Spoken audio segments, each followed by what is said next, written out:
Unlike other universities like in US and Canada, Netherlands, in TU Delft, you are expected to pay your fees before coming here.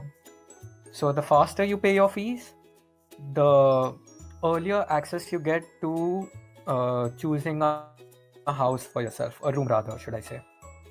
And it's completely handled by a third company called Duo. All of this information is available on TU Delft on their college sites if someone is looking for it. And Duo then gives you an access to a site in which you can choose your own room.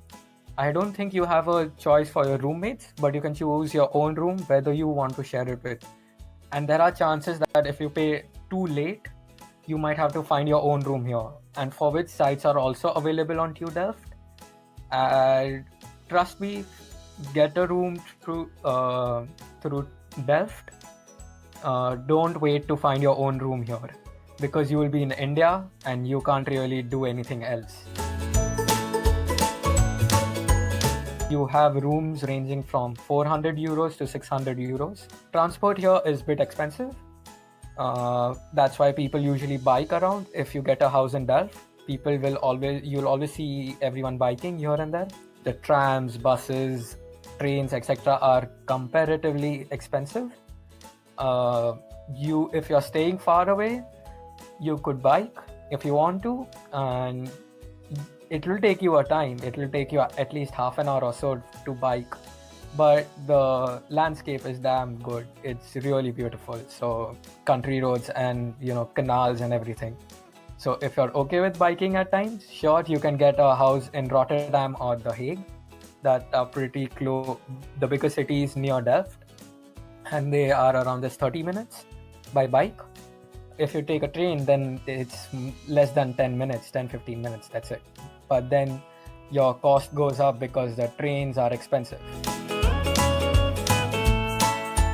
You will not feel so homesick, but you have so much opportunities to connect yourself to home that I don't think you'll feel a lot of homesickness as people would usually earlier.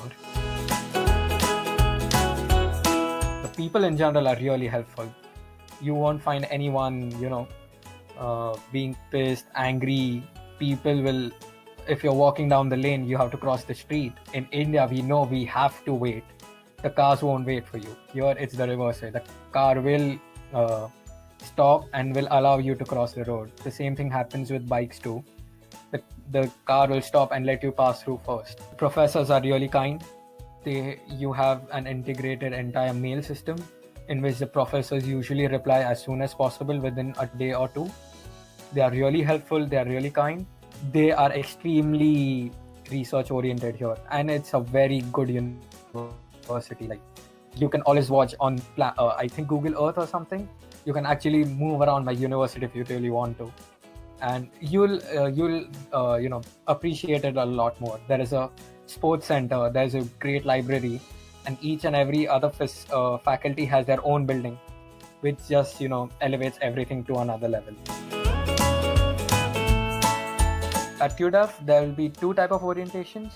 The first week is called the IP week, which is not compulsory to attend, which is basically an induction program which is held by TU Delft.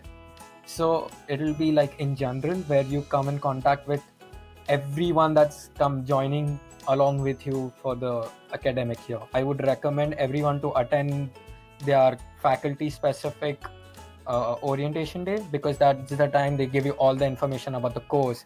What things can you do? What are the different things you need? And all those things. And at the end, it's usually capped off with a barbecue session, so you can always hang out with new people.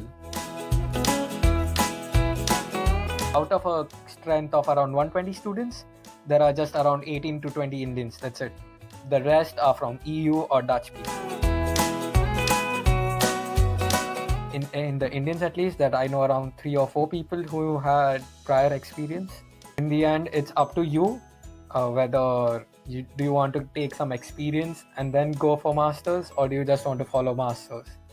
It's not necessary at all. Working just gives you another perspective while you're working as a student again. If you want to participate in any of the basketball, football, or anything, you have to pay for those. If you want to take up some dance class, you have to pay. So basically anything that's related to arts, sports, anything, you have to pay.